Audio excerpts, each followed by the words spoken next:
my famous spicy kale recipe. And I am using just your basic green curly kale, organic. And this kale has all been washed. And I'm just going to continue to remove it from the stem and tear it into bite-sized pieces. You could also use the red curly kale or the Russian kale or the dinosaur lacinato kale, any type of kale that is available to you and that you like. There we go. Now we'll add the salt, flavor, organic shoyu. You could use the coconut aminos, which is something really raw. I used to often recommend nama shoyu, which is unpasteurized soy sauce and is something you'll see in many raw recipe books. But it is made in Japan, and after Fukushima and all the radiation there, we are not buying that anymore. So I'm just using an organic shoyu. So this is a soy sauce.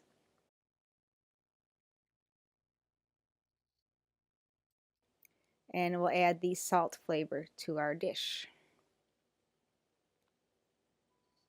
I'm going to use mirin. The recipe in my book calls for honey or agave, and now I've been using mirin, which is a rice cooking wine. I've used mirin in many of my salad dressing recipes, but I'm using it in this one. Do buy the Eden brand, and we'll add a couple of tablespoons of that. A little bit of sweetness to our dressing. And now for the sour is lemon juice. Whoops, there's a seed in there. Let's not get that in. Then some olive oil. A few tablespoons of olive oil. Now the amounts that you're going to need are going to vary depending on your taste and how big your bunch of kale is. This is some nutritional yeast. I believe in my recipe book I said 1/3 of a cup. That may be a bit much. This is more like 1/4 of a cup.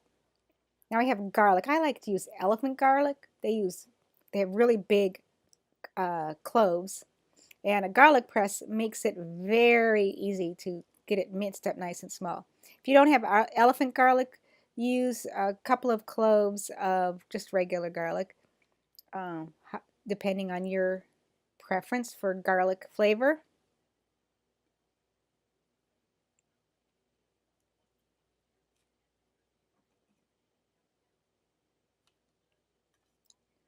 And now for some sun-dried tomatoes that have been soaked in water and then drained.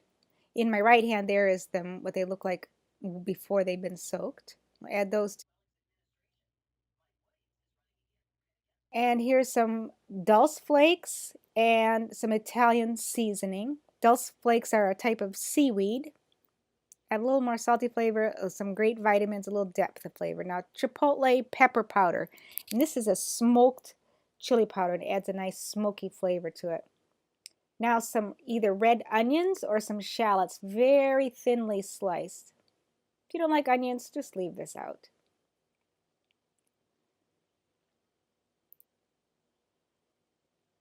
Then avocado, and I'm just going to slice it up. Some people like to massage the avocado all the way in and through the salad. I just slice it up and mix it in. Cut it into some smaller pieces and add that to the salad.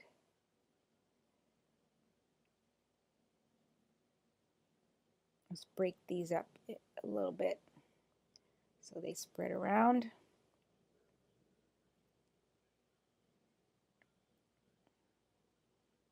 And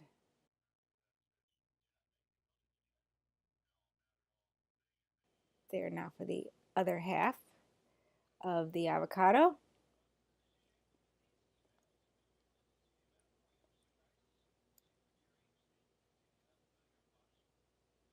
This time I think we'll just leave it in slices and not cut it any smaller.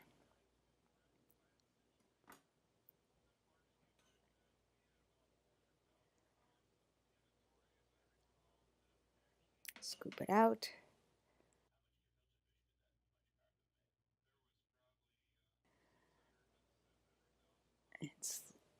Divide this up. Ooh, here's a brown spot. We'll just pull that off.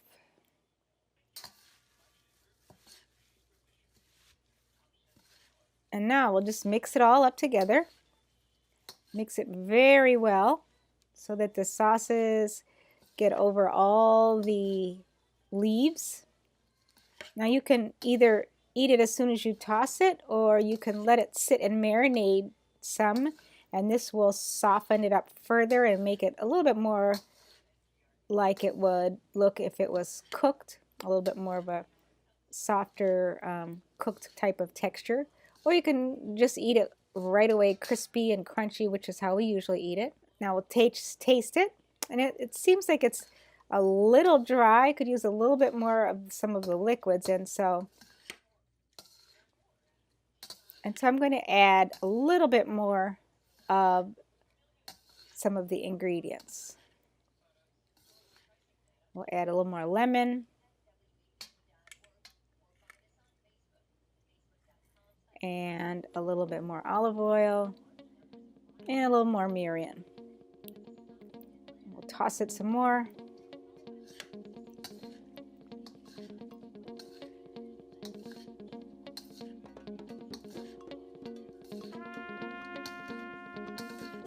And that's looking pretty good now. The sauce, the dressing is evenly spread out over all of the leaves. And it looks nice and creamy. Very good. And there you go, spicy kale salad.